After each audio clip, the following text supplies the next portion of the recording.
کر دے میرے ماضی کے ہر سانس کا کفارہ۔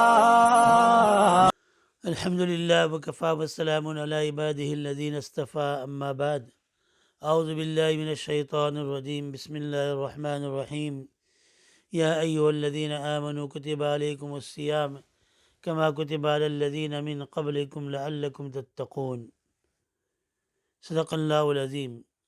بزرگان محترم، عزیزان مکرم اور سننے والی دینی ماں اور بہنیں، ہماری تعلیم چل رہی تھی رمضان کی برکات اور رمضان کی فضیلت، اس کی کیا بلیسنگ ہے، کیا کیا اس پر اللہ تعالیٰ کی طرف سے بندوں پر نوازشات ہوتی ہے، اس پر بیان چل رہا تھا۔ اسی میں ایک حدیث کے اندر اللہ کے رسول صلی اللہ تعالیٰ علیہ وسلم نے کیا خوب بات فرمائی۔ قال النبی صلی اللہ علیہ وسلم الصیام جنہ ما لم تفرق الغیبہ، او کما قال علیہ السلام۔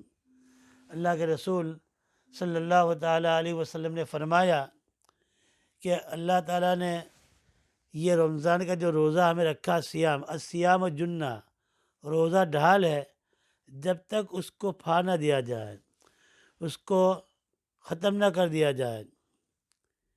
یہ ہر سال ہم سنتے رہتے ہیں، آپ نے بارہا یہ حدیث سنی ہوگی۔ ہمارے حضرت اقدس شاہ ابرار الحق صاحب ہردوئی رحمۃ اللہ علیہ سے کسی نے کہا، حضرت یہ بیان تو آپ نے فلاں بھی جگہ کیا تھا، آپ نے یہ بیان یہاں بھی کیا، مطلب یہ ہے کہ کئی جگہ یہ بیان آپ کا ہم نے سن لیا ہے، تکرار آپ کے بیان میں آ رہی ہے۔ تو حضرت نے جو جواب دیا کہ بیان اور تعلیم سننے کا مقصد کوئی لطف لینا نہیں ہے، بلکہ ترغیب عمل ہے، آدمی کو عمل کا ترغیب پیدا ہو جائے۔ اگر مزاح اختیار ہوتا تو ہر رکعت کے اندر سورہ فاتحہ پڑھی جاتی ہے۔ کیوں پڑھی جاتی ہے؟ بار بار پڑھی جاتی ہے۔ بار بار کیسے لطف آتا ہے؟ مزاح کیوں آتا ہے؟ تو ہر جگہ مزاح نہیں دیکھا جاتا ہے، لطف نہیں دیکھا جاتا ہے، بلکہ اس کی افادیت، اس کے فائدے پر نظر ہوتی ہے۔ اور ہمارے حضرت حکیم اختر صاحب رحمۃ اللہ علیہ اس وقت فرمایا کرتے تھے کہ بھائی لطیف کے بندے بنو، لطیف کے بندے، اللہ تو لطیف ہے، عبد اللطیف مت بنو، عبد المزہ لینے کے لیے نہیں، بلکہ کیا بن جاؤ کہ تم تو اللہ کے بندے ہو، عبد اللطیف بنو، اللہ سے اس کا انشاءاللہ تعالی فائدہ پہنچے گا۔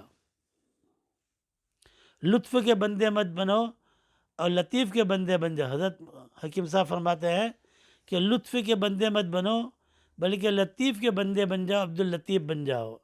تو ہر سال یہ حدیث ہم بیان کرتے رہتے ہیں۔ اللہ کے رسول فرماتے ہیں کہ الصیام جنہ، صوم یا سیام اس کے ایک ہی معنی ہے، اس کے معنی ڈھال۔ ڈھال جو ہے، روزہ ڈھال ہے۔ کس کے لیے ڈھال ہے؟ یہ ڈھال جب آدمی پہلے زمانے میں جو ہے وہ جاتا تھا جہاد کے اندر، تو اس وقت اس کے ایک ہاتھ کے اندر تلوار ہوتی تھی وار کرنے کے لیے، اور دوسرے میں ڈھال ہوتی تھی۔ آج بھی جو ہے یہ ڈھال ہوتی ہے، لیکن اب وہ بڑی ہوتی ہے، اور آپ نے دیکھا ہوگا کہ ان کے ہاتھ کے اندر حملہ بند کرنے کے لیے ایک بڑی جالی کی طرح ہوتی ہے۔ اس زمانے میں چھوٹی ہوتی کہ وہ تلوار مارتے تھے، تو تلوار کو روکنے کے لیے ڈھال ہوتی تھی۔ تو اللہ کے رسول نے فرمایا کہ الصوم جنہ، صوم کو یا سیام کو، یہ جب یہ ڈھال ہے، ما لم تفرق الغیبہ، جب تک اس ڈھال کو پھاڑ نہ دیا جائے، توڑ نہ دیا جائے، ہاتھ سے چھوڑ نہ دیا جائے، اس وقت ڈھال ہے۔ اب یہ ڈھال کس چیز سے ہے؟ تو حدیث میں فرمایا کہ سیانۃ من العذاب، یہ اللہ کے عذاب سے ڈھال ہے، جہنم کے عذاب سے ڈھال ہے، قبر کے عذاب سے ڈھال ہے۔ اب یہ جو جنہ ہے، یہ عربی کے اندر جیم اور نون کا مادہ جس چیز میں بھی آتی ہے اس کے معنی چھپنے کے آتے ہیں، چھپانے کے آتے ہیں۔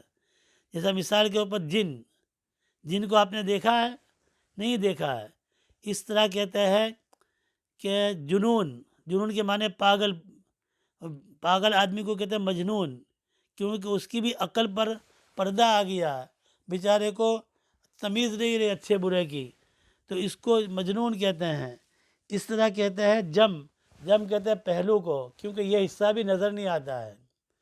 اسی طرح ہم کہتے ہیں جنت کے معنی باغ، گارڈن کے، کیونکہ گارڈن کے اندر بہت سے درخت ہوتے ہیں، اس کی شاخیں ہوتی ہے، پتی ہوتی ہے، کوئی آدمی جرم کر کر لوٹ مار کر جنگل کے اندر جا کر چھپ جاتا ہے تو وہاں ایسے بڑے بڑے درخت ہوتے ہیں کہ پتہ چلتا نہیں ہے۔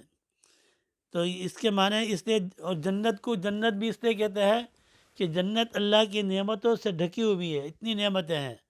تو جیم نون کا مادہ جہاں بھی آئے گا اس کے معنی چھپانا ہوتا ہے۔ تو حدیث کے اندر فرمائے کہ یہ سیام و جنہ، یہ روزہ ڈھال ہے، چھپانے والی، اللہ کے عذاب سے، قبر کے عذاب سے بچانے والی ہے۔ تو الصیام و جنہ، ویسے بھی روزہ جو ہے یہ آدمی کو ڈھال بن جاتی ہے بہت سے گناہ سے بچنے کے لیے، اور بہت سے گناہ سے بچانے کے لیے ڈھال بن جاتی ہے۔